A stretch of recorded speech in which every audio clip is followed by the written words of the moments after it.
ظالم iyo madluum wax la yiraahaa jira.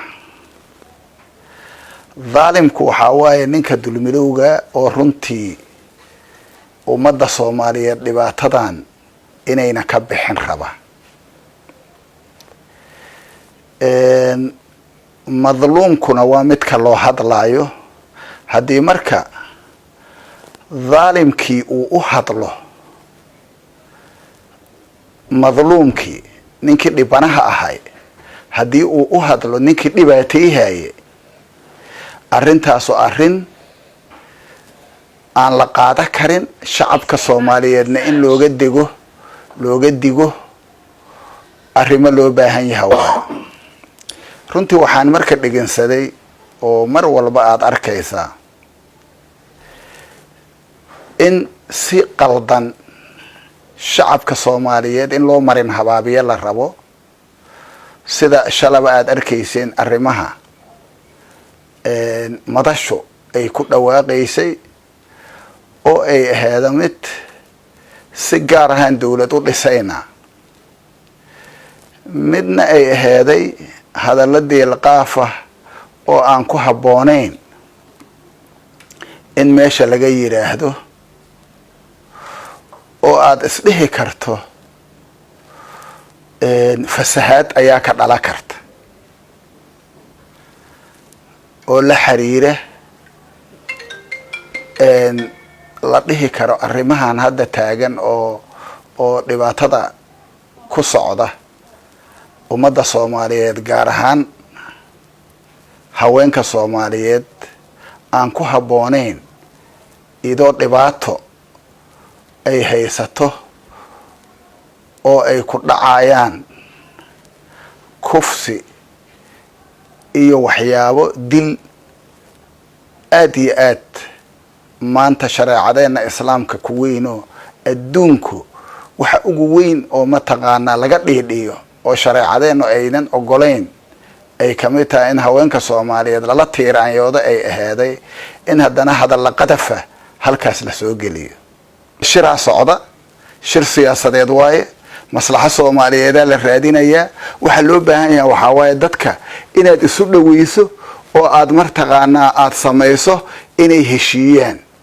laakiin inaad colaad ugu baaqdo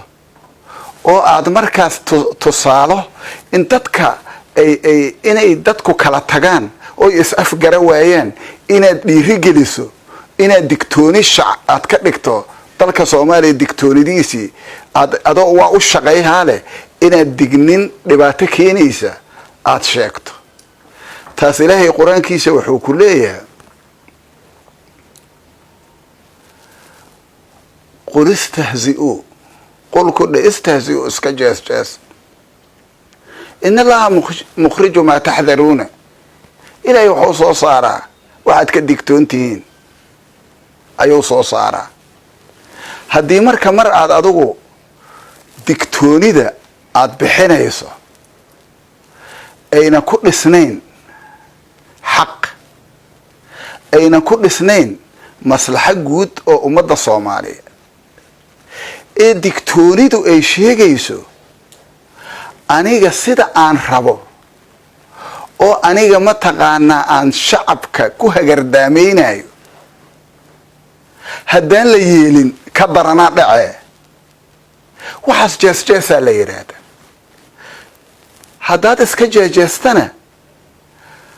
oo aad shacabkaaga iyo dalkaaga aad ku jeesto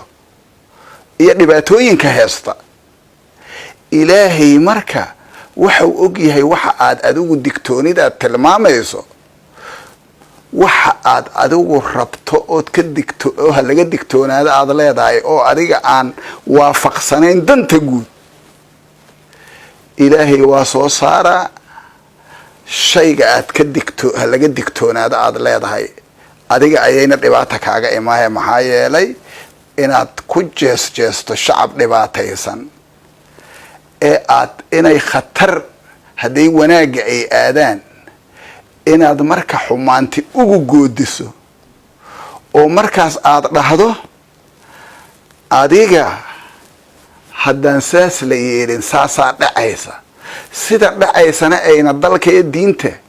iyo dalka iyo danta Soomaaliya ayna u rooneen waxay noqonaysaa wax oo mataqaanaa ciqaab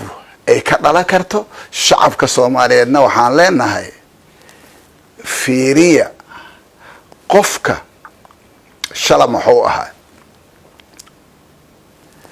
muxuu sameey jiray taariikhdiisu maxay tahay hadda muxuu rabiyaa maxaa laga fila karaa su'aalahaas in la isweydiiyaa loo baahan yahay maxaa yeelay hadda shiraa socda shirka waxaa loo baahan yahay tawfiiqo inay ka timaado in la isfahmo in nidaam dimuqraadi oo dalka Soomaaliya dadka Soomaaliyeed ay wakiiladooda doortaan loo baahan yahay in la yiraahdo marka tira yar hadaynan codayhiin